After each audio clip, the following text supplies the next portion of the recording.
विपक्षी गठबंधन अपने पहले इम्तिहान में ही बुरी तरह लड़खड़ाता दिख रहा है। कम से कम हिंदी भाषी भारत में तो स्थितियां खराब हो रही हैं। देश के सबसे बड़े राज्य उत्तर प्रदेश में जो सबसे बड़ी विपक्षी पार्टी है समाजवादी पार्टी, उसके साथ कांग्रेस के रिश्तों में बड़ा और गहरा तनाव दिख रहा है। ये लक्षण अच्छे नहीं। बात तो मध्य प्रदेश से शुरू हुई थी। वहां समाजवादी पार्टी के पास बहुत कुछ खोने पाने को नहीं था, लेकिन चूंकि एक विधायक उनका था और वो वहां लड़ते रहे हैं 2, 4, 5, 7 सीटों पर। कभी वहां उनके 6-7 विधायक भी आए थे एक बार शायद। लेकिन जब कांग्रेस ने वहां उनको एक सीट भी, उनकी सिटिंग सीट पर भी अपना उम्मीदवार उतार दिया, तो फिर रास्ता बंद सा हो गया। और उसी बंद रास्ते के चलते समाजवादी पार्टी के मुखिया ने अल्टीमेटम जैसी भाषा का इस्तेमाल कर दिया कि अगर राज्यों में गठबंधन नहीं है INDIA का, तो फिर उत्तर प्रदेश में भी कांग्रेस को गठबंधन भूल जाना चाहिए। मुश्किल यह है कि कांग्रेस लगातार यह कह रही है कि यह गठबंधन लोकसभा के चुनाव के लिए है। कांग्रेस का फायदा लोकसभा के चुनाव में है, कांग्रेस का स्टेक लोकसभा के चुनाव में है। लेकिन आप सोचिए, निपट और खालिस क्षेत्रीय दल, राज्यों के दल, उनके लिए डू और डाई का चुनाव लोकसभा का नहीं है। अखिलेश यादव को लोकसभा में करो या मरो जैसी स्थिति क्यों आएगी? उनके लिए है ही नहीं। उनका स्टेक ही इतना बड़ा नहीं। 2 MP जीते चाहे 10 जीते,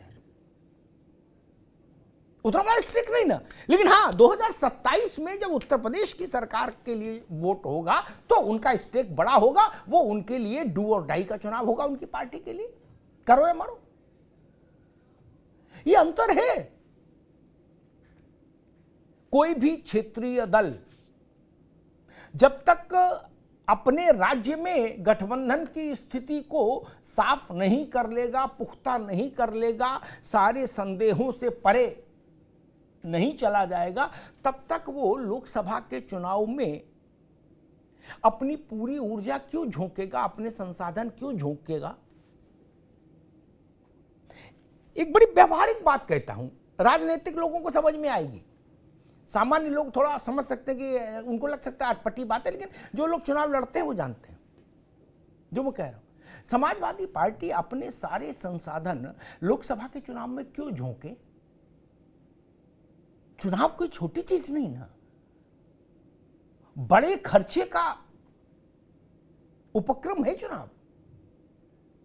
अब कितना बड़ा खर्चा, मैं उस डिटेल में यहां नहीं जाऊंगा, लेकिन बहुत बड़े खर्चे का उपक्रम है। तो समाजवादी पार्टी अपने संसाधन 27 के लिए क्यों नहीं बचा के रखेगी? एक बड़ा प्रश्न है। और कांग्रेस कह रही है कि केवल लोकसभा का चुनाव के लिए है यह गठबंधन राष्ट्रीय स्तर पर, और प्रदेश में इस कदर तनाव रहेगा कि सिटिंग सीट के ऊपर भी कांग्रेस ने अपना उम्मीदवार उतार दिया। तो सपा समाजवादी पार्टी ने भी 4 कांग्रेस के घोषित उम्मीदवारों के विरुद्ध अपने उम्मीदवार उतार दिए। ये लड़ाई अचानक से नहीं आई। असल में इसके पीछे कांग्रेस का व्यवहार भी जिम्मेदार है। जब कमलनाथ की सरकार संकट में आई थी ज्योतिरादित्य सिंधिया के उसके बाद, तो अखिलेश यादव से मदद मांगी गई थी। कमलनाथ जी ने भी संपर्क किया था। अहमद पटेल, जब सरकार बन रही थी तो अहमद पटेल और कमलनाथ दोनों ने अखिलेश यादव से संपर्क किया था। ठीक है, अखिलेश यादव की पार्टी की मध्य प्रदेश में कोई बहुत बड़ी संख्या भूमिका नहीं थी, लेकिन फिर भी एक जेस्चर के नाते अखिलेश यादव ने सबसे पहले कांग्रेस को समर्थन पत्र दिया था मध्य प्रदेश के लिए अपने विधायक का। तो स्वाभाविक है। और अगर आप गठबंधन में आ गए और आप कह रहे हो रिश्तेदारी हो गई, नातेदारी हो गई, और उसके बाद आप कई दौर की वार्ताओं के बाद ये नतीजा निकालते हो कि सिटिंग सीट पर भी हम उम्मीदवार उतारेंगे। यहां से गठबंधन दरक गया, गठबंधन की चूलें हिल गई।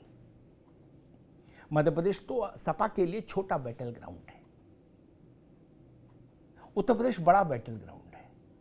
और यहां अखिलेश यादव का अपर हैंड INDI में इसलिए नहीं कि वो बड़ी पार्टी है, इसलिए भी कि यहां से अगर सोनिया जी, राहुल जी, प्रियंका जी, खड़गे जी को चुनाव लड़ना है उत्तर प्रदेश से, तो उन्हें समाजवादी पार्टी का सहयोग चाहिए होगा।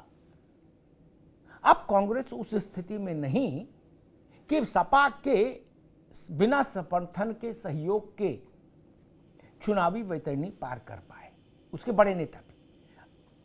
राहुल गांधी तब अमेठी से चुनाव हार गए 19 में, जब सपा ने उनके विरुद्ध कैंडिडेट नहीं दिया, उनके सपोर्ट में खड़ी हुई, तब भी। तो अगर रिश्ते बिगड़े और तनाव बढ़ा, जैसा कि कांग्रेस के प्रदेश अध्यक्ष कह रहे हैं अजय राय जी कि हम 80 सीटों पर तैयारी कर रहे हैं और 80 पर लड़ेंगे, तो आप 80 पर लड़ेंगे तो अखिलेश यादव को फिर 80 पर लड़ने से कौन रोकेगा?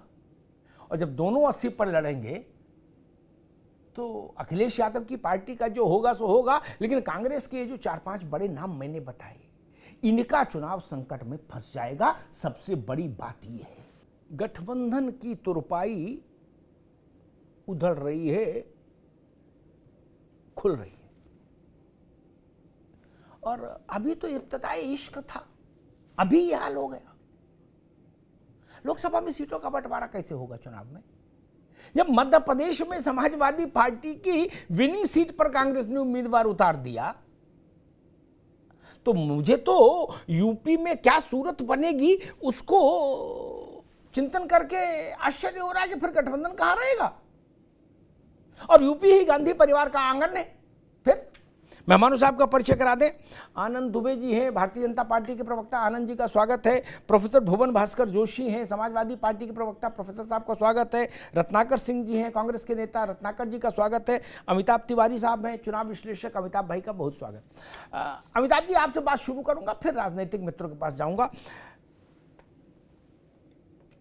प्रथम ग्रासे मक्षिका पाते, संस्कृत में एक श्लोक का एक पंक्ति है, उसका अर्थ है पहले कौर में मक्खी। इब्तिदाए इश्क है, रोता है क्या, आगे आगे देखिए होता है क्या। अभी तो ट्रेन मध्य प्रदेश चली, उत्तर प्रदेश आना बाकी है, और उत्तर प्रदेश में तो घल्लूघारा हो जाएगा। यहां से तो सोनिया जी, प्रियंका जी, खड़गे जी, राहुल जी सबको लड़ना है। तिवारी जी, क्या इसकी उम्मीद थी कि ऐसी स्थिति बन जाएगी?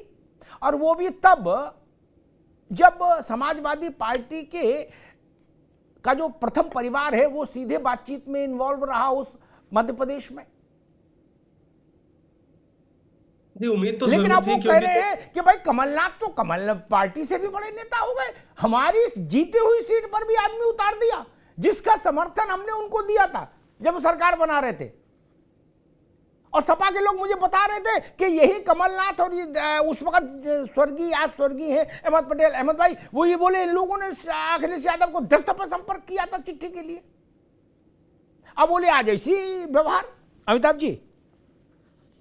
जी हाँ, मतलब ऐसी उम्मीद तो थी, क्योंकि जो इंडिया अलायंस है उसमें जो पार्टीज हैं उसमें कॉन्ट्रडिक्शंस बहुत है, पहली बात। दूसरी बात कि ये जो अलायंस है ये नेशनल लेवल का है कि स्टेट लेवल का है, इसके ऊपर क्लैरिटी नहीं है। जैसा आप बता रहे हैं, मध्य प्रदेश में समाजवादी पार्टी के विधायक के सीट पे कांग्रेस ने अपना कैंडिडेट अनाउंस कर दिया है। तो ये जो पूरा जो रिलेशनशिप है उसमें दो चीजें बहुत इंपॉर्टेंट है, वो है कि बड़ा दल कौन है और सैक्रिफाइस कौन करेगा। अब बड़ा दल कांग्रेस पार्टी है नेशनल लेवल पे, मध्य प्रदेश में कांग्रेस है, उत्तर प्रदेश में समाजवादी पार्टी। तो नॉर्मली जो बड़ा दल है उसको सैक्रिफाइस करना पड़ेगा किसी भी रिलेशनशिप को आगे बढ़ाने के लिए।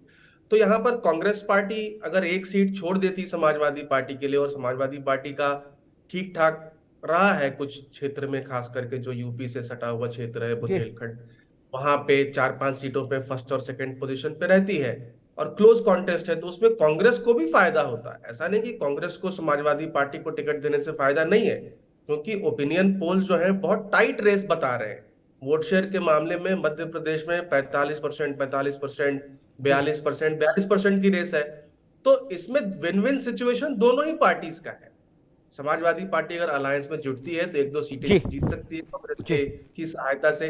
तो आगे जाकर के ये भी देखना पड़ेगा कि जो मध्य प्रदेश में जो हो रहा है उसका असर जो है वो उत्तर प्रदेश में ना पड़े, क्योंकि उत्तर प्रदेश से ही भाजपा की जो चाबी है सत्ता की दिल्ली की, जी वो निकल कर गुजरती है। और वहां पर अगर दोनों पार्टियों में अलायंस नहीं रहता है तो बीजेपी को एक फ्री फील्ड मिल सकती है। जी। अमिताभ भाई, इसमें कुछ व्यवहारिक बातें मैं जोड़ दूं, आपने बड़ी अच्छी बातें बताई। अब मेरा अनुभव कहता है ये सब फर्जी बात है, एकेडमिक बात है कि राज्य का चुनाव का है, चुंगी का गठबंधन है, प्रधानी में नहीं चलेगा, जिला पंचायत में चलेगा, नगर निगम में नहीं चलेगा, ये सब नहीं चलता। जनता एक बात जानती गठबंधन है कि नहीं है, ठीक। और विधानसभा में अगर आपने हमको नुकसान पहुंचाया तो हम लोकसभा में आपका नुकसान पहुंचाएंगे ही पहुंचाएंगे, चाहे कितनी भी रैली कर लो, कितना भी सेमिनार कर लो। ये मेरा अनुभव है, ठीक। एक चीज जो मैं रेखांकित कर दूं। दूसरा, एक होता बात ना मानना, ठीक है, एक होना हमको चिढ़ाना। अव्वल तो किसी भी सेफोलॉजी के नियम का उल्लंघन है, विनिंग सीट पर कैंडिडेट आने ही नहीं चाहिए किसी का। चुनाव के आंकड़ों को समझने वालों का जो एबीसीडी है वो यहां शुरू होता है गठबंधन में। दूसरी चीज, तीसरी चीज कह दूं, आपने किसको टिकट दिया? दीपक यादव के रिश्तेदार भाई को। ये दीपक यादव कौन है? ये समाजवादी पार्टी का एमएलए है। आप अखिलेश यादव को चिढ़ाएंगे भी, और उत्तर प्रदेश में अमेठी, रायबरेली, सुल्तानपुर में सब जगह खड़गे जी लड़े तो खड़गे जी के लिए सुरक्षित चुनाव क्षेत्र भी चाहेंगे जहां अखिलेश यादव उम्मीदवार ना उतारे। ये मामला अब की थोड़ा कैड़ा फंस जाएगा, ऐसा मुझे लग रहा। रत्नाकर जी, ये बात समझ में नहीं आई। मुझसे सपा के एक बड़े नेता कह रहे थे जो उस स्तर की बातों में शामिल रहते हैं कि यही कमलनाथ और अहमद पटेल ने हमारी देहरी पर माथा रगड़ा था आके कि हमको चिट्ठी दे दो। क्या? अब बोले दोबारा जब ज्योतिरादित्य ने बगावत की तब भी ये लोग आए हमारे पास कि आप अपने एमएलए को बोलो। बोले तब अखिलेश जी ने कहा था कि आपने जो कमिटमेंट किया था वो पूरा नहीं किया उस एमएलए के साथ। बोले अब की गलती हो गई, आगे से ध्यान रखेंगे। बोले अब ये स्थिति जबकि गठबंधन में है। रत्नाकर जी, अब मामला लग रहा है यूपी में फंसेगा भैया जी। अमिताभ जी, देखिए, एक बात बहुत स्पष्ट है, शायद अमिताभ तिवारी जी को शायद ये अभी क्लियर नहीं है, ऐसा कह रहे थे कि ये किस स्तर पे गठबंधन है। ये इंडिया का गठबंधन जो है वो राष्ट्रीय स्तर पे गठबंधन है और लोकसभा चुनाव के लिए गठबंधन है। ये बहुत ही क्रिस्टल क्लियर मैसेज है हर पार्टी के लिए, हर देशवासी के लिए। हम अखिलेश यादव को नहीं पता होगा। अरे सुन तो लीजिए, हाँ सुनिए। ये राष्ट्रीय स्तर का गठबंधन है और राष्ट्रीय 2024 का चुनाव के लिए हम एकत्रित हुए थे। पटना से लगाई, बेंगलुरु से लगाई, मुंबई तक की मीटिंग हुई है। वो सारी राष्ट्रीय स्तर पे चुनाव के लिए हम अगला जो है रणनीति तय करने के लिए हो रही। और देखिए, शरद पवार जी ने पहले भी कहा है कि विधानसभा के चुनाव में छोटी मोटी जो है उलझने आ सकती है। हम कहीं पे भी एक दूसरे से कहीं सहमति बना सकते हैं कि ठीक है भाई, आप इस सीट पे लड़े, आप उस सीट पे लड़े। ऐसी परिस्थितियां पैदा हो सकती है, आपसी जो है कहीं ना कहीं मनमुटाव भी देखने को मिल सकता है, लेकिन राष्ट्रीय स्तर पे ऐसी कोई बात नहीं है। हम वहां पे एकजुट, एक साथ कॉमन मिनिमम प्रोग्राम जो हमारा एक एजेंडा रहेगा, जो उस पे हम चुनाव लड़ेंगे।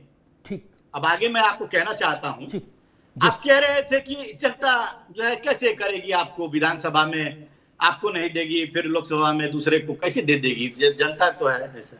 लेकिन मैं अमिताभ जी, आप इतने वरिष्ठ और अनुभवी आदमी हैं कि विधानसभा में भी जनता ने बहुत सारे राज्यों का उदाहरण दे सकता हूं मैं, और आप जानते भी हैं कि विधानसभा में पार्टियों को, वहां के क्षेत्रीय पार्टियों को या दूसरी पार्टियों को जिताया गया है, और लोकसभा के चुनाव में जो है राष्ट्रीय पार्टियों को जिताया गया है, जो कुछ महीने बाद ही ये चुनाव हुआ है। तो ये जनता है, जनता राष्ट्रीय मुद्दों पे, क्षेत्रीय मुद्दों पे, पार्टियों के आधार पे वोट देती रहती है। तो ये जरूरी नहीं है कि हम विधानसभा के इलेक्शन में, कतई जरूरी नहीं। ठीक, रत्नाकर जी ने एक तुलना गलत कर दी, उस पर एक टिप्पणी करके फिर मैं सपा के पास चलूंगा। ये तुलना गलत कर दी कि कर्नाटक, राजस्थान, छत्तीसगढ़, मध्य प्रदेश ले लीजिए कि विधानसभा में दूसरा वर्डिक्ट था, लोकसभा में दूसरा। वो तुलना यहाँ लागू इसलिए नहीं होगी। मैंने ये कहा विधानसभा 3 महीने पहले हो रहा हो, वहां जूतों में दाल बटे, फिर लोकसभा में एक मंच पे जाओ तो मुश्किल हो जाती है। ये मैंने नहीं कहा कि एक सब मैंडेट आता, इस एक अभी नहीं ना रुक जाइए। दूसरी बात रत्नाकर जी ने जो कही, अमिताभ तिवारी को वो बता रहे थे कि तिवारी जी को शायद क्लियर नहीं, हम क्लियर कर दें। तिवारी जी को क्लियर ना करो, रत्नाकर रुको भाई, तिवारी जी को क्लियर ना करो, इनको भुवन भास्कर जोशी जी को भी क्लियर ना करो, क्लियर करो अखिलेश यादव को। रुक जाओ, अखिलेश यादव पूछ रहे हैं कि कांग्रेस ये बताए कि ये गठबंधन कहां का है, राज्य में है कि नहीं है, और मध्य प्रदेश में नहीं है तो उत्तर प्रदेश में गठबंधन भूल जाओ। रत्नाकर जी को चाहिए, अब अजय राय तो नहीं बात कर सकते अखिलेश यादव से, खड़गे जी बोले अखिलेश यादव को, और ना भुवन भास्कर जोशी बात कर पाएंगे। जोशी जी गलत तो नहीं कह रहा भाई, कल रात में अखिलेश यादव कह रहे थे कि कांग्रेस बताए तो ये गठबंधन कहां का है, और ये कह रहे कि बिल्कुल क्लियर है। अखिलेश यादव को नहीं बताया क्या? आपकी पार्टी को कांग्रेस ने नहीं बताया कि गठबंधन कहां का है, फिर अखिलेश यादव क्यों पूछ रहे हैं? जोशी जी देखिए अमिताभ जी बहुत स्पष्ट बहस आपने चलाई है जी। आप साधुवाद के पात्र हैं, और मैं चाहता था कि रत्नाकर सिंह जी एक समझदार व्यक्तित्व इनके साथ लगातार रहता हूं, ये भी स्पष्ट तौर पे आपके बात का जवाब देते, लेकिन आज इन्होंने मुझे निराश करा और स्पष्ट तौर पे जवाब नहीं दिया। मैं आपको सारी बातें आपके बिना कहे, बिना मुझे इंटरप्ट करे 2 मिनट दे दीजिए, मैं सारी बातें स्पष्ट बता दूंगा। समाजवादी पार्टी की मध्य प्रदेश में स्थिति वैसी है जैसे आज कांग्रेस की उत्तर प्रदेश में स्थिति है, यानी कि वहां पर हमारा जो एक विधायक है और 4 सीटों पे हम लोग वहां पर दूसरे नंबर पर आए थे, और कांग्रेस वहां तीसरे नंबर पे थी। 1 सीट हम जीते और 4 पे हम उपविजेता थे। वो वहां की स्थिति है, और उत्तर प्रदेश की स्थिति छुपी नहीं है कि इनके 2 विधायक वहां पर आज है, और ये राजनीतिक रूप से वहां पर कितने मजबूत है ये हमने नहीं 22 के आंकड़ों ने बता देने का काम कर। दूसरी बात, जब गठबंधन होता है और जो बातें कही गई, जब गठबंधन की लोग बैठे तो ये कहा कि बड़ा दिल दिखाने की जरूरत है, बड़ा मन करने की आवश्यकता है, हम लोगों को लड़ाई लड़नी है देश बचाने की, संविधान बचाने की, लोकतंत्र बचाने की। तो ये केवल देश, संविधान और लोकतंत्र केवल देश स्तर पर ही नहीं बचेगा, प्रदेश स्तर पर भी हो रहा है। आज की घटना भी उसमें एक शामिल है। बहुत सारी चीजों पे सरकार, भारतीय जनता पार्टी के लोग उत्तर प्रदेश में भी असंवैधानिक काम कर रहे हैं, लोकतंत्र यहाँ भी खतरे में है और राज्य को यहाँ भी बचाना है। तो ये मुद्दे अलग अलग नहीं हो सकते कि उत्तर प्रदेश में मुद्दे अलग हो जाएंगे, मध्य प्रदेश में मुद्दे अलग हो जाएंगे और देश में मुद्दे अलग आ जाएंगे। और जो बात आपने कही, आज मैं आपकी बात से इत्तेफाक रखता हूं अमिताभ जी, आपने कहा जो गठबंधन है वो लोगों के साथ साथ हो जाए, साफ होता है। एक आम आदमी एक बात समझ पाता है, क्योंकि हम भी 29 साल से पॉलिटिक्स में, एक बात समझ में आती है कि बसपा, सपा और कांग्रेस का गठबंधन हो गया। आम आदमी को, चाहे रिक्शा चलाने वाला हो, चाहे आम आदमी हो, उसको ये बात समझ में सीधी आती है। उसको आप ये नहीं समझाते नेशनल स्टेट, ये उसके कोई मतलब की बात नहीं है। उसका है कि साइकिल पंजा साथ है। आम भाषा में मैं आपको बताने की कोशिश, आपको क्या बता रहा हूँ, दर्शकों को बताने की कोशिश कर रहा हूँ। तो निश्चित तौर पे अब ये जो व्यवहार इन्होंने करा है, हमारी जो सीट है वो बिजवार की, इसमें हमारा विधायक था, वहां भी कैंडिडेट घोषित कर दिया है, और 4 हमारे जो सेकंड नंबर पे थे वहां पे भी कर दिया है, और 9 सीटों की हमने घोषणा करी है।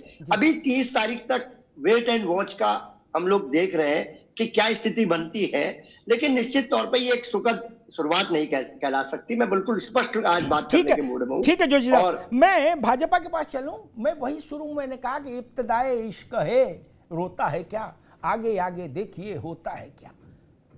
ये शुरुआत ठीक नहीं भाई, मैं तो सबके हित की बात कह रहा हूं। और आपको ध्यान रखना चाहिए, आपको उत्तर प्रदेश में हमको समाजवादी पार्टी के एक बड़े नेता, यहां नाम कोट करना ठीक नहीं, उन्होंने सुबह कहा कि भैया अनुप्रिया पटेल की पार्टी से भी छोटी पार्टी है कांग्रेस हमारे प्रदेश में, और सच्ची बात है। एमएलए से भी और विधायक से और बोर्ड सेट से भी बोले आपकी आइए उत्तर प्रदेश में, हम बताएंगे गठबंधन क्या होता है। तब ऐसे नहीं चलता ना। अच्छा, आप टिकट भी ऐसे को दे दिए, उनके घर से लाके तोड़ के दे दिए टिकट दीप नारायण के भाई को। तब फिर वो अमेठी में लड़ा देंगे और रायबरेली में मनोज पांडे को लड़ा देंगे, तब मुश्किल हो जाएगी। लंबे अरसे से मुलायम सिंह इस बात का पालन करते थे कि गांधी परिवार के विरुद्ध उम्मीदवार ना उतरे। हालांकि उनकी पार्टी की स्थानीय इकाइयां उसका विरोध करती थी, मैं व्यक्तिगत तौर पर जानता हूं, फिर भी वो कहते नहीं, बड़े नेता उनके खिलाफ नहीं।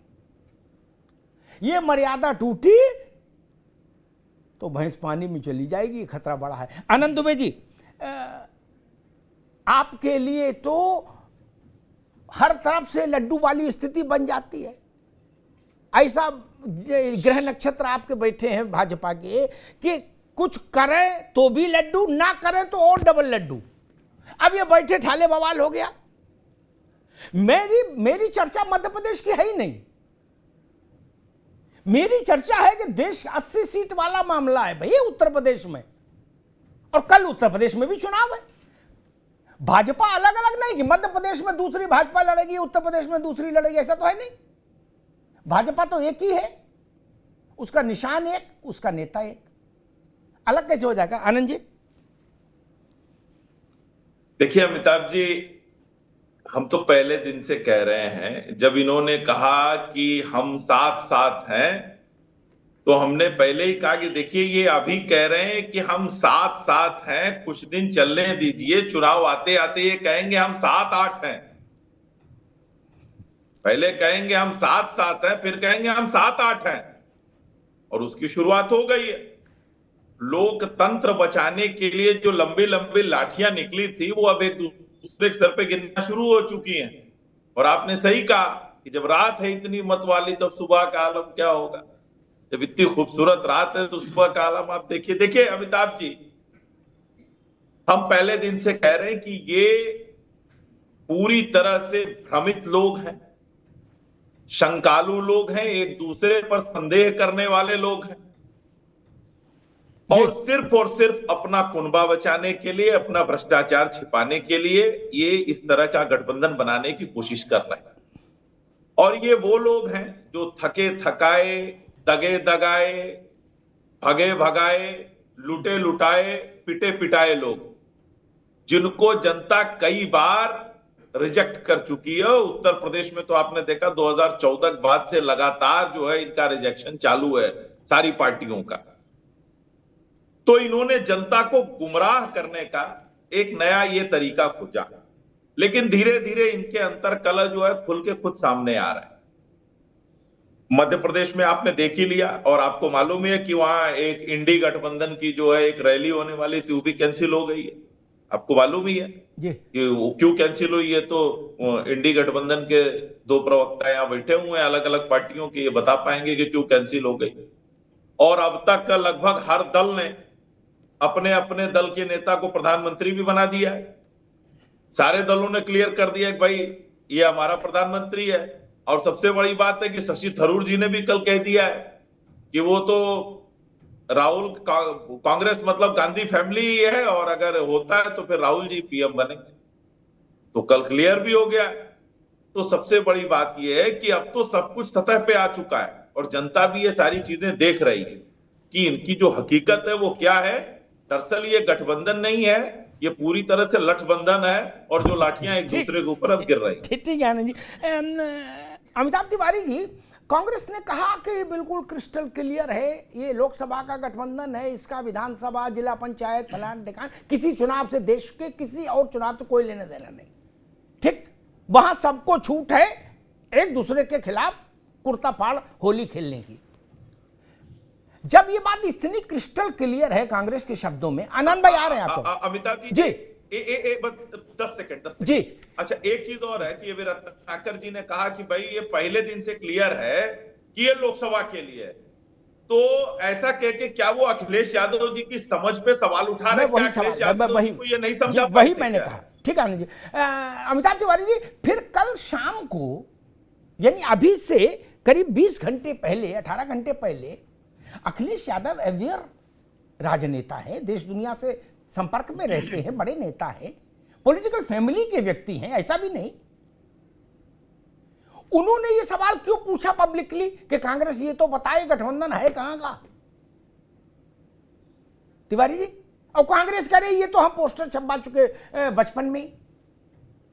तो अखिलेश यादव को क्यों नहीं पता लगा?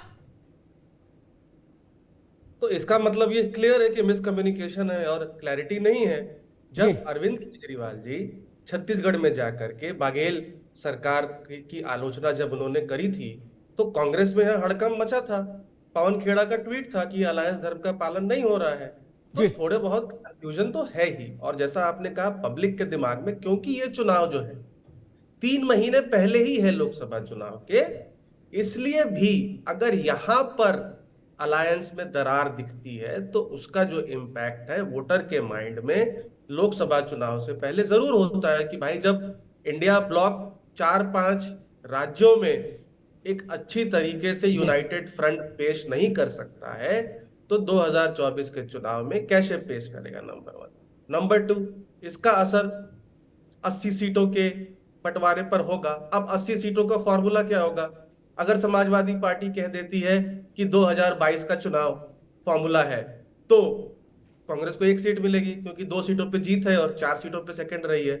अगर 2019 का भी फॉर्मूला अपना लें तो भी कांग्रेस पार्टी 1 पे जीती थी और 3 पे रनर अप थी, 4 ही सीट मिलेगी। 2014 का भी फॉर्मूला अपना लें तो भी शायद 2 पे जीती थी और 3 या 4 पे सेकंड थी, 5 या 6 सीटें ही होती हैं। तो क्योंकि मैथमेटिक्स के हिसाब से नहीं होता है और 2009 का चुनाव अगर बहुत पहले चले जाए तो कांग्रेस पार्टी 21 सीट पे है और उसके हिसाब से तो हिसाब क्या होगा, लॉजिक क्या होगा, क्या फॉर्मूला लगेगा? नहीं तिवारी जी, इतना पीछे कोई नहीं जाता भैया। 9 में आज जो लोग मीटिंग में बैठ रहे थे 9 में स्कूल में पढ़ रहे थे। करेक्ट, इतना पीछे कोई जाएगा नहीं। तो जब फॉर्मूला लगेगा तो ये वही वाली बात है, गिव एंड टेक की बात है, सेक्रीफाइस की बात है और दोनों पार्टीज में एक विश्वास और ट्रस्ट की बात है। और मध्य प्रदेश का इंसिडेंट कहीं ना कहीं दिखाता है कि ट्रस्ट डेफिसिट 2024 के चुनाव से पहले अलायंस में क्लियरली दिख रहा है। जी मैं रत्नाकर जी के पास आऊंगा, उससे पहले एक बात और कह दूं कि ये सवाल मैं क्यों उठा रहा हूं। यूं ही नहीं उठा रहा, कांग्रेस जाने सपा जाने, लेकिन मैं कहता हूं इंदिरा गांधी के समय में आज जो स्थिति भाजपा की है वो उस वक्त इंदिरा गांधी की कांग्रेस की थी। एक सारा वर्चस्व राजनीति में उन्हीं का था, आज जैसे भाजपा का है। कांग्रेसियों की बात अच्छी नहीं लगी लेकिन है, सच तो सच है। तो उनके अच्छे लगने न लगने का मसला नहीं। उस वक्त जनता से बात करते थे जब हम लोग तिवारी जी, तो जनता कहती थी भैया इनको वोट दे भी दें जो इंदिरा गांधी के खिलाफ जितने घूम रहे हैं, बोले लेकिन ये टिकेंगे नहीं ना, आपस में लठ बजा देंगे। क्या भरोसा नहीं था जनता को? क्या फिर हिम्मत जुटाई, कुछ इंदिरा जी के कर्म भी ऐसे रहे, इमरजेंसी लगा दी तो हिम्मत जुटाई, लेकिन 2.5 साल में तर्पण हो गया पूरी जनता पार्टी का। क्या तो जनता जान गई कि भैया ये नहीं चल। वैसी ही स्थिति आज हो गई, पार्टी बदल गई। तब केंद्र में केंद्रीय भूमिका में कांग्रेस थी, अब बीजेपी आ गई। अब जो बीजेपी के खिलाफ जो गठबंधन है उसमें तू में शुरू हो गई हर जगह। केजरीवाल जी जयपुर गए और उन्होंने कहा निकम्मा मुख्यमंत्री है। किसको? अशोक गहलोत को, कांग्रेस के सीनियर मोस्ट मुख्यमंत्री हैं, उनको कहा निकम्मा। तो भाई साहब बड़ा मुश्किल हो जाएगा वोट मांगना। फिर रत्नाकर जी गलत तो नहीं कहा मैंने? बताओ भैया। अमिताभ जी जी थोड़ा पक्षपात नहीं करिए, मैं आपसे आग्रह करूं। जी जितना समय मुझे दिया उससे कम 2 से ज्यादा समय आपने भारतीय जनता पार्टी के प्रवक्ता को दिया है जी। और मैं आगे 10 सेकंड मांग रहा था अपनी बातों को पूरा करने के लिए, आपने नहीं दिया। वहीं पे भाजपा को 10 सेकंड बड़ा प्रेम से दे दिया। आप 20 सेकंड दे दिए जी। जी नहीं अभी तो देंगे, तब बात जब पूरी करनी होती है तो बीच में आप प्रश्न पूछेंगे या रोक देंगे तो बात कैसे जाएगी? अब आप कहिए भैया, कहिए जी। तो मैं आग्रह करूंगा आपसे कि इस तरह का जो है कहिए भैया, बोलिए। पहले मैं भारतीय जनता पार्टी के आनंद दुबे जी की बातों पे आता हूं। हमारे ऊपर जो ये इल्जाम लगा रहे हैं कि कैसे गठबंधन होगा, बचेगा कि नहीं बचेगा, बहुत सारे कयास लगाए जा रहे थे जब से हमारा इंडिया गठबंधन बना है कि केजरीवाल जी मीटिंग छोड़ के चले गए, ममता बनर्जी हाय बाय करके चली गई, लेकिन फिर भी हमारा गठबंधन इंटैक्ट है। लेकिन भारतीय जनता पार्टी के गठबंधन के बारे में कहीं पे भी कोई, चाहे राजनीतिक विश्लेषक हो चाहे आप हो, कोई इस चीज पे चर्चा नहीं कर रहा है कि भैया आपका गठबंधन तो कम होता जा रहा है। 38 पार्टियों का जो दल था ये 38 पार्टियों के दल में AIADMK तो पहले ही चली गई, बाकी के जो जाने के राह में खड़ी है, JDS जैसी पार्टियां, तमाम अन्य पार्टियां जाने के राह में खड़ी हैं। तो गठबंधन टूट किसका रहा है और आरोप किस पे लगाया जा रहा है? और आनंद जी दूसरी चीज कह रहे थे कि थके थकाए हारे हराए ऐसे दलों का ये गठबंधन है। मैं याद दिलाना चाहूंगा कि जो 38 दलों का इनका गठबंधन था अमिताभ जी, उसमें से 25 दल ऐसे हैं जिसके 0 सांसद हैं। कितने? 0 सांसद हैं। और 7 दल ऐसे हैं जिनके मात्र 1 सांसद है। तो थके थकाए हारे हराए गठबंधन किसका है वो जनता तय कर लेगी। तीसरी चीज मैं कहूंगा कि देखिए अमिताभ जी, अब मैं आता हूं मूल मुद्दे पे, मूल टॉपिक, और बात करूंगा मैं अपने साथी प्रवक्ता समाजवादी की। मैं ये कहना चाहूंगा कि कांग्रेस पार्टी पूरे राष्ट्रीय पार्टी, और राष्ट्रीय पार्टी होने के नाते हर राज्य में चुनाव लड़ती है। अगर हम कहीं पे भी एक राज्य में किसी भी क्षेत्रीय पार्टी से समझौता करते हैं तो निश्चित रूप से उस प्रकार का दबाव जो है हमको दूसरे राज्यों में भी झेलने पड़ेंगे। इस तरह की परिस्थितियों से बचने के लिए हमने ये बहुत क्लियर किया है। 5 राज्यों में हम किसी के साथ गठबंधन के चुनाव नहीं लड़ रहे हैं। कयास भले कुछ भी लगाए जा रहे हैं, लेकिन कहीं ना कहीं राज्य स्तरीय चुनाव में हमारा कोई गठबंधन नहीं है। ये बहुत ही क्लियर है। और दूसरा जी, मैं ये कहूंगा कि समाजवादी पार्टी कह रही थी, हमारे ऊपर जो इल्जाम लगा रही थी, निश्चित रूप से आपकी बातों को भी मैं कुछ हद तक जायज ठहराने की कोशिश करूंगा कि किस तरह से जो है कांग्रेस पार्टी अपनी रणनीति तय कर रही है। आज मजबूरी सिर्फ कांग्रेस पार्टी की नहीं है अकेले चुनाव लड़ने की या गठबंधन में चुनाव लड़ने की। जो है ये कवायद, ये सोच जो है सबको एक साथ लेकर चुनाव लड़ने की, ये मजबूरी कांग्रेस पार्टी की नहीं है, ये सबकी मजबूरी है। ये मैं बता सकता हूं कैसे। ठीक है, ये मजबूरी है, सब आप सबकी मजबूरी। ठीक, आप रुकना होगा। ऐसे मैं बता रहा हूं। अब रुक जाओ, जनता पार्टी भी मैं उनसे पूछ लेता हूं सब। अब एक से रुक जाइए। ठीक, ये बात तो पूरी कर एक आनंद अभी नहीं मैं अभी रुकना होगा। रत्नाकर जी आगे बात आ गई, पूरी कर लूं। आगे बात 10 नहीं आ गई, कहां आई अभी? ये बात पूरी कर नहीं, 10 सेकंड में पूरी कर लीजिए। इस राउंड में 10 सेकंड में पूरी कर लीजिए। 10 सेकंड में पूरी कर लीजिए इस राउंड में। हाँ बिल्कुल जी, 2 ही 3-4 लाइन बोलूंगा उसमें। जी बोल दीजिए। देखिए ये गठबंधन की मजबूरी आज भारतीय जनता पार्टी की भी है, समाजवादी पार्टी की भी है, कांग्रेस पार्टी की, सबकी है। ठीक, इसलिए है क्योंकि उत्तर प्रदेश में अगर समाजवादी पार्टी अपना वर्चस्व बनाए रखना चाहती है या दूसरे राज्य में क्षेत्रीय दल अपना वर्चस्व बनाए रखना चाहते हैं तो निश्चित रूप से वोट शेयर उनको ज्यादा हासिल करके चुनाव जीतने पड़ेंगे। और वो संभव कैसे है? वो संभव तभी है ना जब गठबंधन के लोग एक दूसरे को अवसर देंगे। ठीक है आगे बात, अब आगे फायदा पहुंचाएंगे। अब रुक जाओ, आगे बात, अब धैर्य रखो। एक बात कह के मैं समाजवादी पार्टी पर जाऊंगा, फिर बीजेपी अपना आंसर देगी। बुनियादी बात जो अमिताभ तिवारी जिस विधा के विद्वान हैं, उस विधा के लोग जो कहते हैं उस पर मैं एक टिप्पणी, वैसी एक टिप्पणी कर दूंगा। हालांकि वो डोमेन अमिताभ जी का नहीं, फिर भी दोनों गठबंधनों में बुनियादी फर्क समझिए। आप कांग्रेसी हो, आप भाजपाई हो, इससे कोई फर्क नहीं पड़ता। सत्य तो सत्य रहता। हम कुतुब मीनार तो कूद जाए तो भी बदल तो नहीं जाएगा सत्य हमारे कहने से। ठीक, अच्छा लगे तो, बुरा लगे तो और डबल मानो। एनडीए गठबंधन में 90% से ज्यादा शक्ति भाजपा की है। ठीक, INDIA के गठबंधन में आप खुद लॉलीपॉप हो, सब लोग मिलके भी। उनके पास अकेले 303 है, आपके पास सब जोड़ के सारे दल 176 हैं। ये अंतर तो ध्यान देगा ना। अभी ये शास्त्रार्थ नहीं होगा मेरे साथ ना। कहां है? रुक जाइए, ये लोकतंत्र की खूबसूरती है। इसलिए ये बात नहीं, ये एक मिनट रुकिए रत्नाकर भाई। हमेशा आदमी को ध्यान रखना चाहिए कि बोलने की तैयारी करो। अगर आप प्रत्युत्पन्न मती नहीं एक साथ है, मान लीजिए आप इसको अगर आज लोकतंत्र बताएंगे तो जब इंदिरा गांधी कांग्रेस को लीड कर रही थी तो लोकतंत्र कहां गया था? तब आपके 371 आते थे तो वो लोकतंत्र था।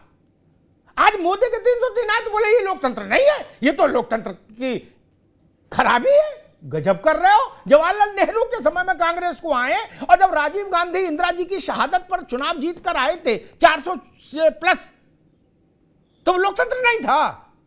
अरे यार बोलो तो सही, कम से कम ईमानदारी की बात तो करो। ये कैसी बातें करते हो जिसमें कोई दम नहीं, तर्क नहीं, विद्वता तो दिखाओ, कुछ सोचो तो। खैर जोशी जी, कांग्रेस कह रही है कि भाई साहब अकेले हम ही बरसात में नहीं भीग रहे हो, हालत सबकी पतली है। क्या? या तो हमारे हाथ पकड़ो, नहीं तो फिर झेलो।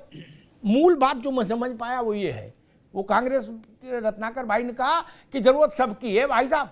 क्या? और हम तो राष्ट्रीय पार्टी हैं, हम प्रदेश में किसी क्षेत्रीय दल से अलायंस नहीं करते, कांग्रेस ने अनाउंस किया।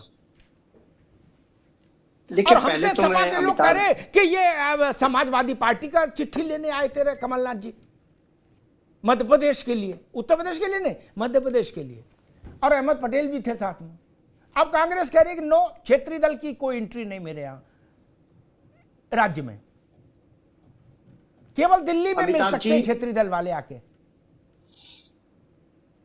जी अमिताभ जी, मैं आपकी बात का जवाब दूं जो रत्नाकर जी ने कहा, और आपने जो प्रश्न पूछा, मुझे जरूरी है आनंद दुबे जी का कॉन्फिडेंस थोड़ा हाई दिख रहा है, थोड़ा इनका कॉन्फिडेंस भी सही जगह पे लाना ही भी विपक्ष का काम है। अभी आप कह रहे थे कि थके थकाए हारे हराए, शायद अभी घोषी का जब चुनाव आया था, आपके मुख्यमंत्री, उप मुख्यमंत्री, आपका पूरा मंत्रिमंडल, एमएलए, एमपी पूरे पड़े रहे, केंद्र के मंत्री पड़े रहे, और क्षेत्र की जनता ने आपको हरा हराया और थका थकाया कर दिया था।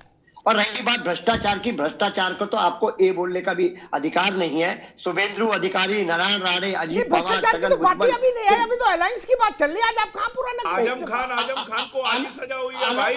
आनंद आजम खान को आज ही सजा हुई है जी, वो विषय आजम खान को आज ही सजा हुई है, और सब परिवार। सर इनके बारे में मैं बोल रहा हूँ क्या? अमिताभ जी इनके विषय में जब ये बोलते हैं मैं बोलता हूँ। जी जोशी जी, आनंद दुबे जी इतनी मिर्ची मत लगाओ, पॉलिटिकल साइंस का गंभीर विद्यार्थी हूँ। जी बोलिए भैया, जोशी साहब बोलिए जी। आपकी जो भ्रष्टाचार पे है ना, वो पूरा देश जान चुका है। प्रधानमंत्री जी ने अजीत पवार को कहा था 7,000 करोड़ का घोटाला, फिर दिल्ली जब आए थे मिलने के लिए तो पीठ थपथपाई थी। आइए, वेलकम है आपका। भ्रष्टाचार पे आप पूरे देश में उजागर है। और दूसरी मैं आपको कहना चाहता हूँ, जो इज्जत देने का तरीका होता है, अगर आज आप मुझे इज्जत देंगे तो आपको भी इज्जत मिलेगी। आज हमारे कैंडिडेट के खिलाफ आप कैंडिडेट लड़ाएंगे, और ये अब पिछले चुनाव को भी ना भूले कांग्रेस के लोग। राहुल गांधी जी जब हमारा समर्थन था तब दूसरे नंबर पे आए थे। अगर हमारा समर्थन नहीं होगा तो राहुल गांधी कौन से स्थान पे यूपी में आएंगे? ये हमारे जो साथी है रत्नाकर सिंह जी, वो समझ लें उस विषय को, तो समझ में आ जाएगी हमारी यूपी में क्या ताकत है। हम खुद कह रहे हैं कि मध्य प्रदेश में हमारी ताकत वही है जो यूपी में आपकी ताकत है। हम मध्य प्रदेश में अपने आप को बहुत ताकतवर नहीं मान रहे। हम एक जगह पहले नंबर पे थे और 4 जगह हम दूसरे नंबर पे थे। उसी हिसाब से हम ठीक है रत्नाकर जी, बिल्कुल ठीक बात। लेकिन अब लड़ाई आ गई रोचक और आक्रामक स्थान पर। अब लीपापोती से बात नहीं बनेगी, ना इधर ना उधर। कांग्रेस ने रंगबाजी दिखाई, बोले ना हम राष्ट्रीय पार्टी हैं, क्षेत्रीय दलों को केवल दिल्ली में अटेंड करेंगे, राज्यों में नहीं। क्षेत्रीय दल समाजवादी पार्टी ने भी उतनी ही तीखा जवाब दे दिया कि हमारा समर्थन था बाबू, तब तो दूसरे नंबर पे आए, और हम बैसाखी हटा लेते, जवानती है जब तो जाती। ये बात मैं इसलिए कह रहा हूं, मेरे ऊपर आक्षेप कांग्रेस ना लगाए, इसलिए मैं स्पष्ट कर दूं। अमेठी, रायबरेली, सुल्तानपुर का विधानसभा के रिजल्ट उठा के देख लीजिए। क्या मुलायम सिंह के समय से वहां सपा और भाजपा दो ही पार्टियां रहती, कांग्रेस का कोई लेना देना नहीं रहा। वो इसलिए कांग्रेस के व्यक्ति जीत जाते थे, चाहे वो सतीश शर्मा हो, चाहे राहुल जी हो, चाहे सोनिया जी हो, क्योंकि मुलायम सिंह वहां उम्मीदवार नहीं खड़ा करते थे। अमिताभ तिवारी मेरी बात की पुष्टि करेंगे। खैर, आनंद दुबे जी क्या कह रहे थे, आप बताइए।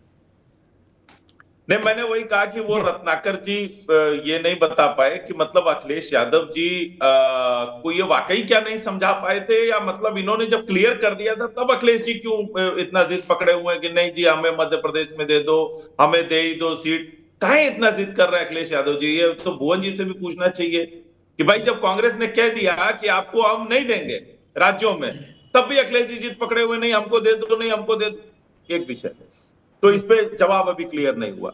अब इन्होंने कहा कि ये भगे भगाए और थके थकाए से इनको बड़ी तकलीफ हो गई। अरे भाई, भगे भगाए इसलिए हमने कहा कि अमेठी ने हराया और भाग के आप वायनाड चले गए और फिर अमेठी आने की हिम्मत नहीं जुटा पाए, इसलिए हमने कहा कि भगे भगाए, थके थकाए, दगे दगाए, इसीलिए हमने कहा था, और कोई दूसरी बात नहीं थी।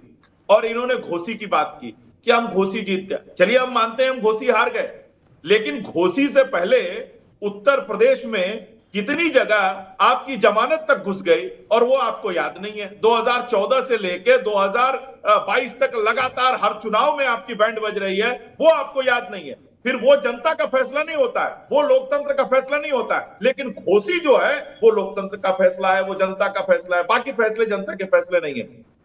और क्या 2017 में सपा और कांग्रेस पार्टी साथ नहीं लड़ी थी क्या चुनाव? दो युवाओं की जोड़ी रथ पे सवार होकर नहीं निकली थी क्या? जनता ने क्या हश्र किया ये तो बताने की जरूरत नहीं है ना। दो यूपी के दो लड़के, क्या नारा था? यूपी के दो लड़के निकले, पूरा प्रदेश बदल के रख देंगे। खोजने पे नहीं मिले दोनों लड़के, पता नहीं कहां चले गए। उसके बाद दोनों एक दूसरे के खिलाफ पत्थर लेके खड़े हो गए। फिर 19 में बुआ जी के साथ गठबंधन हुआ, सारे कहा गया महामारक गठबंधन है, महामारक गठबंधन, मतलब इससे बड़ा कोई गठबंधन नहीं हो सकता है। सारी विचारधारा, सारी दुश्मनी, सारे जो कटुता थी उसको तिलांजलि देके गठबंधन हुआ। और जयंत चौधरी जी भी थे उसमें, ऐसा नहीं है कि सिर्फ यही दो थे। क्या हुआ? तो जनता ने इनके जितने भी समीकरण, वशीकरण, तुष्टीकरण, ध्रुवीकरण, जितने करण कारण सब देख लिए, कुछ भी नहीं चल रहा है। और एक चीज और बता दूं, अभी तो कुछ नहीं। आपने कहा ना वो इब्तिदाई इश्क है, आगे देखिए क्या, मुझे एक शेर याद आ गया कि बाईं दिशा से उड़ के दाएं गरुड़ गया, कैसा सकुन हुआ कि बरगद उखड़ गया, लेकर उमंग चंग चले थे हंसी खुशी, पहुंचे नदी के घाट तो मेला उजड़ गया। ठीक बात। अमिताभ तिवारी कांग्रेस ने, एक मिनट रुकिए, अमिताभ तिवारी कांग्रेस ने, मैं सीरियल से, चलो आप तो जानते हो, आपका अवसर आएगा अभी। अमिताभ तिवारी कांग्रेस ने एक सैद्धांतिक बात कहने की अभी कोशिश की कि हम राज्यों में गठबंधन नहीं करते, हम केवल राष्ट्र के स्तर पर करते हैं। तो महाराष्ट्र में क्या करेंगे? वहां तो एक सोफे पे कई लोग बैठे हैं, क्या ऐसे और भी राज्य हैं? तब क्या होगा?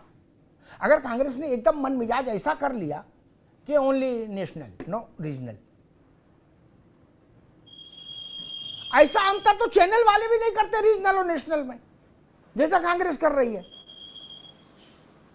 तिवारी जी, हाँ, मतलब देखिए ऐसी बात नहीं है।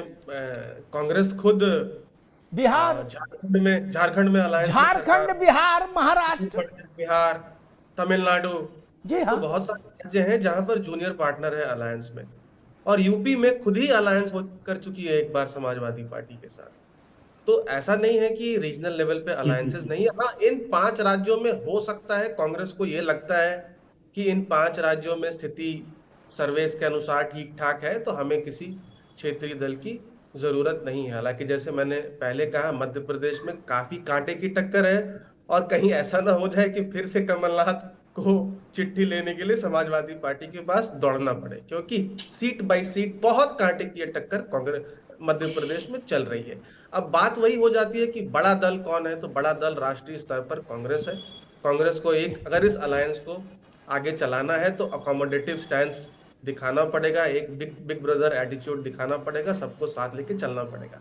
और लास्ट बात ये कहता हूं कि इंडिया और एनडीए में एक फर्क है। एनडीए में वाइस कैप्टन नहीं है कोई, वाइस कैप्टन की तलाश हो रही है, और इंडिया ब्लॉक में कैप्टन कौन है इसके ऊपर ही मारामारी है। वाइस कैप्टन तो बहुत सारे हैं, कैप्टन कौन होगा इसके ऊपर खेल है। ठीक तो बात, ये दोनों तिवारी ने ठीक बात कही। एक मैं उदाहरण और दे दूं, वो ज्यादा क्लिंचिंग एविडेंस है, वो ज्यादा प्रभावोत्पादक एग्जाम्पल है, बाद में अमिताभ जी के बहुत काम आएगा। आज जैसी कांग्रेस नहीं थी दुबली पतली, तब हुष्ट पुष्ट थी, क्या हुष्ट पुष्ट थी, दिल्ली में हुकूमत कर रही थी देश में। तिवारी जी, रत्नाकर जी आप भी सुनो ध्यान से, ठीक, ये काम आएगा आपके आगे, इसकी काट खोजोगे, बाकी चैनल्स पे भी ये सवाल आ सकता है। नरसिंह राव जी प्रधानमंत्री थे उस वक्त, उत्तर प्रदेश में कांग्रेस ने अलायंस किया, जितेंद्र प्रसाद उस अलायंस के सूत्रधार थे, जतिन प्रसाद के पिताजी, ठीक, वो political adviser to prime minister थे। कांशीराम और नरसिंह राव के बीच में बात हुई और फैसला हुआ, तब उत्तर प्रदेश में सीटें होती थी 425 विधानसभा की। रत्नाकर जी नोट कर लीजिएगा, 425, 126 सीट कुल दी थी कांशीराम ने कांग्रेस को लड़ने के लिए, क्या, और 299 खुद लड़े थे। तब वो कौन सा पार्टनर थी कांग्रेस, रत्नाकर जी? तब हम राष्ट्रीय पार्टी हैं, हम रीजनल पार्टियों को अटेंड नहीं करते, ब्ला ब्ला, कहां गया था? अरे हंसी नहीं, जब आप दिल्ली में शासन कर रहे थे तो आपको उत्तर प्रदेश में 1/3 सीट दी थी लड़ने के लिए, जीती तो छोड़ो, बसपा ने आपको लड़ने के लिए 1/3 सीट दी विधानसभा में मित्र।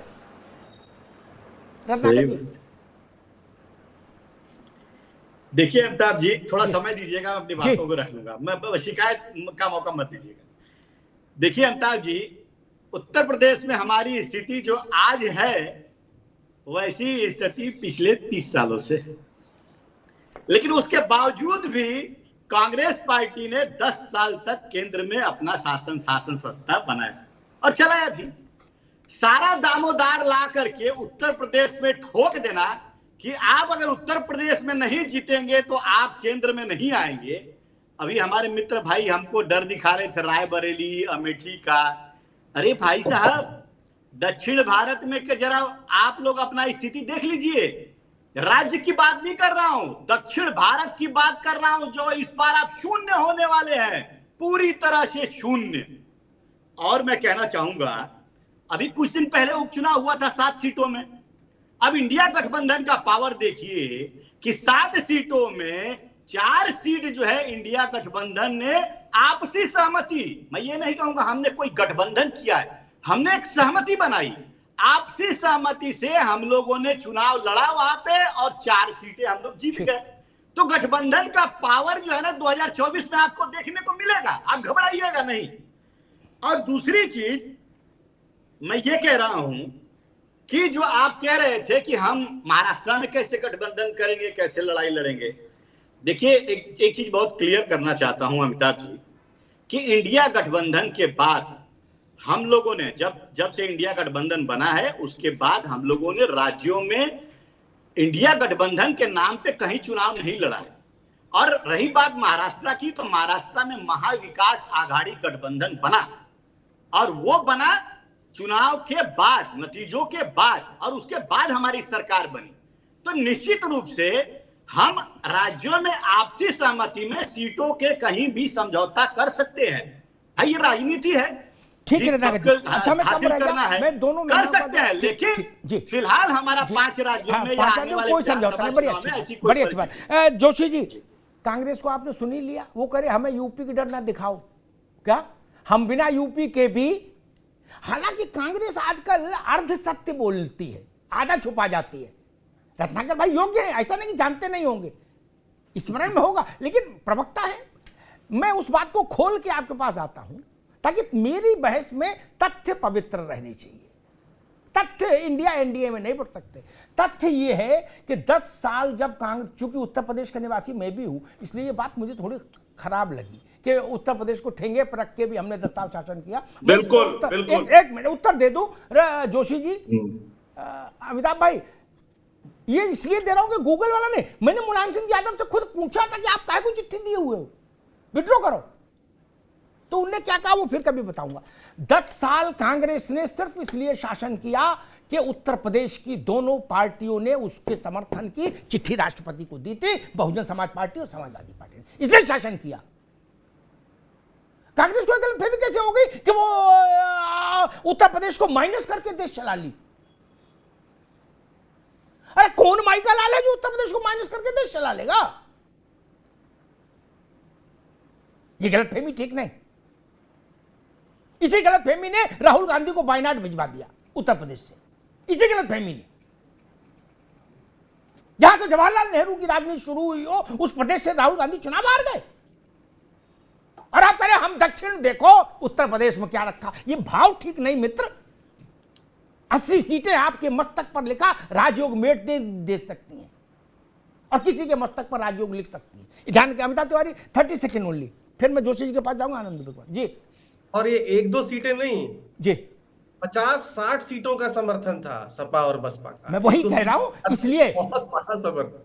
तब आप इसलिए सरकार चलाए थे। मनमोहन सिंह के बस का नहीं था सरकार चलाना, ना अहमद पटेल के बस का था, ना सोनिया जी के। मुलायम सिंह और मायावती की चिट्ठी के कारण सरकार में आप रहे 10 साल। चिट्ठी वापस ले लेते, आप नीचे आ जाते, ये सत्य है। जोशी जी, आपने सुनी लिया। अब तो भैया ट्रिपल तलाक जैसा मामला लग रहा मुझे। अब तो इद्दत काटो नहीं। कांग्रेस ने तो कह दिया भैया दक्षिण भारत देखो वहां कौन है, वहां तो हम ही हैं। उत्तर प्रदेश के बिना भी हमने 10 साल सरकार चलाई है। लो कर लो बात। आईना तो बीजेपी को दिखा है ना जोशी जी। देखिए, यानी आप मुलायम सिंह की चिट्ठी का कोई मोल नहीं। 10 साल चिट्ठी पड़ी दिए हुए वो वहां गवर्नर प्रेसिडेंट के यहाँ। देखो, चिट्ठी का मूल तो कांग्रेस को समझना है, चाहे वो मध्य प्रदेश का हो चाहे देश का हो। वो तो उनका विषय है कि उन्हें समझ में आता है नहीं समझ में आता है, क्योंकि भविष्य की राजनीति जो है वर्तमान के अनुभव के आधार पर चलती है। पहला विषय तो ये है। दूसरा, मैं आज के विषय में आपसे इतना कहना चाहता हूँ, हमारे नेता माननीय अखिलेश यादव जी ने स्पष्ट तौर पर कह दिया है कि जो देश का रास्ता है उत्तर प्रदेश से होकर गुजरता है। जब माननीय प्रधानमंत्री जी को, मोदी जी को भी अगर प्रधानमंत्री बनना था तो उत्तर प्रदेश में चुनाव आके लड़े, और तो उत्तर प्रदेश राजनीति की जो भूमिका में अगर सबसे मजबूत है, और ये बात कटु सत्य है, चाहे वो किसी भी राजनीतिक दल के हों, लेकिन ये बात बिल्कुल सत्य है कि उत्तर प्रदेश के बिना देश की राजनीति की कल्पना नहीं करी जा सकती। जो पॉलिटिकल साइंस के स्टूडेंट है वो अच्छे से इस विषय को समझ। जी बिल्कुल ठीक बात है। आनंद में ये सच्चाई ये थी कि उत्तर प्रदेश के 80 में से लगभग 60 सांसद मनमोहन सिंह की सरकार को समर्थन दे रहे थे, इसलिए सरकार चल रही थी।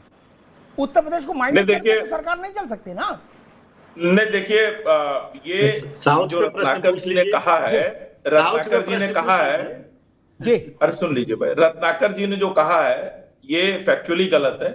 जब 2004-2009 में सरकार बनी थी, इनका मतलब इनकी जो सरकार चली, जो इलेक्शन हुए जब केंद्र के लिए, तो उस समय इनकी स्थिति उत्तर प्रदेश में बेटर थी। उत्तर प्रदेश ने कांग्रेस को ठीक ठाक सांसद दिए थे, और इसलिए उत्तर प्रदेश को ये नगण्य मान लेना, और उत्तर प्रदेश की दोनों प्रमुख पार्टियों ने इनको समर्थन किया था। इसके लिए इनको ये नहीं भूलना चाहिए कि उत्तर प्रदेश का योगदान नहीं है। लेकिन चूंकि इनके पार्टी के नेता खुद ही जाके कहते हैं कि उत्तर प्रदेश, जब वहां साउथ इंडिया में जाते हैं तो कहते हैं वहां के लोगों की सोच सतही है। कहा था कि राहुल गांधी ने कहा था ना कि उत्तर प्रदेश के लोगों की सोच सतही है और यहाँ के लोग लॉजिकल थिंकिंग करते हैं। ये तो कांग्रेस पार्टी के नेता राहुल गांधी ने कहा था।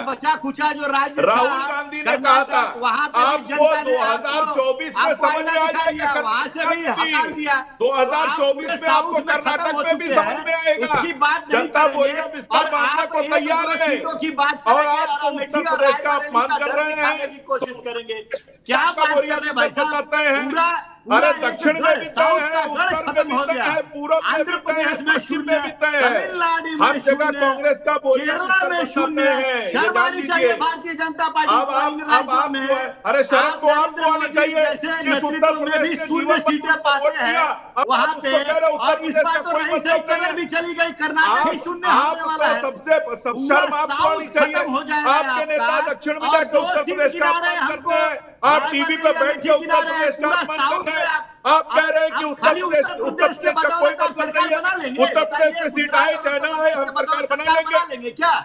अरे आपको देश की राज्यों भी आपको जीत हासिल करनी मुबारक हो आपको। जो साउथ में आपको जनता ने जिस तरह से नकार दिया, आपके भ्रष्टाचार को जनता ने जिस तरह से नकार हमें पूरे देश से सीट चाहिए, नफरत की पूरे देश से सीट चाहिए। क्या उत्तर का, दक्षिण का, पूरब का, पश्चिम, वो 2024 में साउथ का मार्च भी नकार रही है। देश को बांटा है, गठबंधन बनने वाला है भाई। भारत में जाति में क्षेत्र में लोगों को बांट कर वोट लेने का काम किया है। जब पूरब में जाते हैं तो कहते हैं पश्चिम बुरा है, जब उत्तर में जाते हैं दोनों ने बड़ी अच्छे से बात रखी। आनंद भाई रोकूंगा, रत्नाकर भाई रोकूंगा, दोनों की बात आ गई। एक उदाहरण और रख दो, क्योंकि तथ्य पवित्र होते हैं। व्यक्तियों की बात से नाराजगी हो सकती है, तथ्य से नाराज हो तो अपना सिर दीवार में मारो, तथ्य तो बदलता नहीं। अपना सिर फोड़ सकते हैं, आप आजाद हैं। मैं एक ऐसे तथ्य और रख दूं। अमिताभ तिवारी, 77 में चुनाव हुआ, हिंदी भाषी भारत से कांग्रेस वाइप आउट हो गई, ठीक। लेकिन ये कम लोग याद रखते हैं, दक्षिण में इंदिरा गांधी का ठीक ठाक खेल रहा, 126 अगर मैं सही याद कर रहा हूं सीट करीब वो जीत के आई, क्या यानी दक्षिण में कांग्रेस का झंडा बुलंद रहा, फिर भी जनता पार्टी की सरकार केंद्र में आ गई, ठीक। यह भी आंकड़ा याद रखना चाहिए।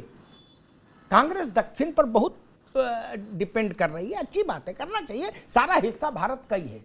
लेकिन उसके साथ ये मत भाव रखिए कि उत्तर प्रदेश क्या, नहीं भाई, आपके युवराज को चुनाव हरा दिया, ये छोटी बात है क्या इस प्रदेश ने? आपको वायनाड जाना पड़ा, और कल सोनिया जी, प्रियंका जी, राहुल जी, मल्लिकार्जुन खड़गे जी उत्तर प्रदेश से चुनाव लड़ेंगे, तब यही के मतदाता की आरती उतारनी पड़ेगी मित्र, कि केरल के आदमी से उत्तर प्रदेश वोट डलवाओगे, नहीं ना, कि पांडुचेरी और नागालैंड का आदमी यहां वोट डालेगा, नहीं ना। इसलिए ये मानकर चलिए। और कांग्रेस कैसे बातें करती है, मुझे समझ में नहीं आ रहा। जवाहरलाल नेहरू को दक्षिण का रास्ता नहीं पता था, इंदिरा गांधी चिकमंगलुरु और मेडक गई, लेकिन फिर भी उत्तर लौट कर आई, उनको पता नहीं था। इसलिए ये बात हमेशा ध्यान रखिए, चिंगारी का खेल बुरा होता है। और 9 में जब आप सरकार में थे तो भी उत्तर प्रदेश ने, वो कारण में मैं नहीं जाऊंगा, कारण था मुलायम सिंह और कल्याण सिंह का एक साथ आना, जिसके कारण आप सीट जीते थे, ठीक। आप जीते 20-21 सीट, उसका क्रेडिट आपने गलती से राहुल गांधी को दे दिया, फैब्रिकेटेड ढंग से। क्रेडिट राहुल गांधी को नहीं गया था, वो बाई प्रोजेक्ट था कल्याण सिंह मुलायम सिंह का एक हो जाना। तो एंटायर अमिताभ जी, ये बड़ा अच्छा वो है प्रसंग। कल्याण सिंह मुलायम सिंह जब एक मंच पर आ गए, लाल टोपी कल्याण सिंह ने भी लगा ली और कौरी भर लिया मुलायम सिंह को मंच से, तो प्रदेश भर का मुसलमान नो अदर ऑप्शन के तहत कांग्रेस के साथ चला गया। तो कांग्रेस ने 20-21 सीट जीती। कैसे नहीं, कैसे आपने कह दिया कि नहीं? नहीं भाई साहब, और भाजपा छोड़ के सारे दल आपको समर्थन कर रहे थे, उस वक्त चिट्ठी दिए थे, और चिट्ठी तो आपने वहां मध्य प्रदेश में भी मांगी। आज हमसे सपा की जिम्मेदार लोगों ने सारी कहानी बताई हमको कि कैसे अहमद पटेल आए, कैसे कमलनाथ आए और क्या कमिटमेंट किया। मुझे याद है शरद पवार ने एक बार कहा था कि कांग्रेस के साथ दिक्कत सबसे बड़ी यह है कि वो पुराने जमींदार वाला मिजाज नहीं छोड़ना चाहती। महल नहीं बचा, खेत नहीं बचा, चकबंदी हदबंदी में चली गई, नौकर चाकर सब भाग गए, जमींदार साहब अकेले ही हैं, अपना झाड़ू बुहारू कर रहे हैं, लेकिन अंदाज वही है। ये अंदाज नहीं चलता भाई साहब। अब मानकर चलिए कि आंध्र प्रदेश में बड़े नेता जगन रेड्डी हैं, क्या दिक्कत है? समय नहीं बदलेगा या जमींदार वाला व्यवहार छोड़िए। और किसी ने कहा कि राहुल गांधी जी अडानी पर बोल रहे, तो किसी ने एक बड़ी अच्छी टिप्पणी की। उसने कहा कि आप जितनी बात देश को समझा रहे हो, उसका 10% शरद पवार जी को क्यों नहीं समझा देते बैठा के अडानी पर? नहीं समझा पाएंगे आप। तो शरद पवार पुराने घाघ नेता हैं, वो जानते हैं क्या खेल है। क्षेत्रीय दलों को बिना साथ लिए बिहार में आप तीसरे नंबर पर हैं, माले से ऊपर हैं, बाकी आरजेडी जेडीयू से बाद हैं। झारखंड में भी यही है, महाराष्ट्र में भी यही है। पुराने दिन चले गए, वो दिन हवा हुए जब पसीना गुलाब था मित्र। अब कहां गुलाब है? गेंदा नहीं बचा तो गुलाब क्या है? ये है मसला भाई। कल आप जब बैठोगे डिस्कशन की टेबल पर सारी अच्छी अच्छी बातें टीवी तक ही रहती हैं रत्नाकर भाई, मैंने देखा है उस तूतू मेमे को। क्या? और ये दिल बड़ा करो, अरे कोई ऑपरेशन करके दिल बड़ा कर दोगे क्या कि पंप उसमें हवा भर दोगे दिल में? ये क्या बात होती, दिल बड़ा करो? ये टीवी के लिए बातें अच्छी हैं और ट्वीट करने के लिए दिल बड़ा करो। दिल बिल बड़ा नहीं, आदमी कहता हमको क्या मिलेगा और हमसे क्या ले रहे हो। सीधी बस सपाट बात इतनी है जो मैं जानता हूं राजनीति में। मुलायम सिंह यादव को मुख्य प्रधानमंत्री बनाने की बात तय हो गई थी, उसी बैठक में लालू प्रसाद यादव खड़े हो गए। उनने कहा मैं बाहर जाके अभी ये संयुक्त मोर्चा तोड़ दूंगा। दिल बड़ा क्या होता है? लालू प्रसाद को पकड़ के बैठाया और उसमें बाय डिफॉल्ट देवेगौड़ा प्रधानमंत्री हो गए। तब बड़ा दिल क्या होता भाई? ना ना ना ना, बड़ा दिल कुछ नहीं होता। आपने पुराने दौर में 125 सीट पर चुनाव लड़ना मंजूर किया ना उत्तर प्रदेश में, क्यों किया था फिर? तब तो आप सरकार में थे, क्यों किया था? तब आपको याद नहीं है कि नहीं नहीं हम बड़ी पार्टी हैं, हम जमींदार हैं पुराने, हमारा अपना रुबाब है। मैं उस प्रेस कॉन्फ्रेंस में था जिसमें कांशीराम ने अनाउंस किया था गठबंधन। कांग्रेस की ओर से जित्ती बाबू थे। क्या उन्होंने छोटा पार्टनर नहीं, मिनिएचर पार्टनर बना खड़ा कर दिया था कांग्रेस को प्रेस कॉन्फ्रेंस में। ये बच्चों की उंगली पकड़ के मेला दिखाने लाए हूं क्या? और कांग्रेस का प्रधानमंत्री था देश में, ये आप ही ने स्वीकार किया। क्यों? आज ये सच है कि समाजवादी पार्टी उत्तर प्रदेश में भाजपा के बाद सबसे बड़ी राजनीतिक ताकत है, इसे कौन इनकार कर सकता है? आपको सपा अच्छी लगे ना लगे अलग विषय हो सकता है, आप उसकी आइडियोलॉजी से सहमत हो ना हो अलग विषय है, लेकिन ये सच है कि वो सबसे बड़ी पॉलिटिकल फोर्स है। मैं वोट और सीटों में बहुत नीचे नहीं जाना चाहता, लेकिन यह भी सच है कि अनुप्रिया पटेल की पार्टी उत्तर प्रदेश में तीसरे नंबर की पार्टी है। अमिताभ तिवारी जी, सच है ये। बसपा उसके बाद है और कांग्रेस तो बहुत पीछे चली गई।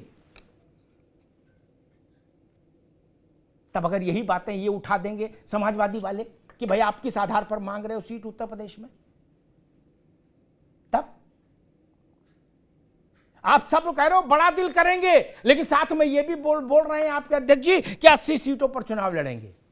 अब 80 सीटों पर जब आप खुद ही चुनाव लड़ लोगे तो बड़ा दिल क्या हांगकांग में टिकट बांटोगे तब दिखाओगे कि जापान में? अरे भाई जब उत्तर प्रदेश में 80 सीटों पर आप खुद ही तैयारी कर लोगे तो बड़ा दिल फिर कहां दिखाओगे? विदेशी चुनाव में तो भाग लेंगे नहीं। इसलिए मैंने कहा गठबंधन में भरोसा तत्व सबसे बड़ा है। आप समाजवादी पार्टी से मध्य प्रदेश में किस बड़े दिल की उम्मीद कर रहे थे? वो क्या मांग रहे थे? वो कह रहे थे जहां जीते हैं और जहां नंबर 2 पे हैं वहां टिकट दे दीजिए, हमको सीट दे दीजिए। क्या बड़ा दिल दिखाएं? आपने कितना बड़ा दिल दिखाया? उनके जीते हुए कैंडिडेट के ऊपर अपना कैंडिडेट थोप दिया, और वो भी उनके परिवार से लाके लड़का लड़ा दिया। चंद्रपाल और दीप नारायण जोशी जी, आप तो जानते हो मुलायम सिंह से पुराना रिश्ता है चंद्रपाल यादव का रहा। क्या उस परिवार का लड़का लाके लड़ा दिया? अब अखिलेश यादव को खिन्नता क्यों नहीं होगी? राजनीति में क्षेत्रीय दलों का, अमिताभ भाई ये नई बात है। राजनीति में जो हार्डकोर क्षेत्रीय दल हैं उनकी बहुत लोकसभा में दिलचस्पी भी नहीं है, ठीक ना? उनकी दिलचस्पी अपने राज्य के विधानसभा के चुनाव में। लोकसभा का मेला है कांग्रेस के लिए। कांग्रेस के लिए अपना नुकसान करके हम लड़ें, ऐसी गलती समाजवादी पार्टी क्यों करेगी? इसीलिए तलखी बढ़ी है। कांग्रेस समय रहते अगर ये पुराने जमींदार वाला मिजाज नहीं बदलेगी तो फिर क्षेत्रीय दलों के साथ चलना मुश्किल होगा, क्योंकि अब क्षेत्रीय दलों की भी आशा अपेक्षा, या तो आप भाजपा जैसे मजबूत पार्टी हो जाए कि कोई आपसे बहस में ना उलझे। आप इतने मजबूत नहीं ना अभी। अगर आप भाजपा होते तो आपका दूसरा अंदाज होता फिर अलायंस में। आप खुद इम्यूनिटी पावर कम है आप में, इसलिए आप युद्ध में मत उतरिए, मैं यही कह रहा हूं। धन्यवाद।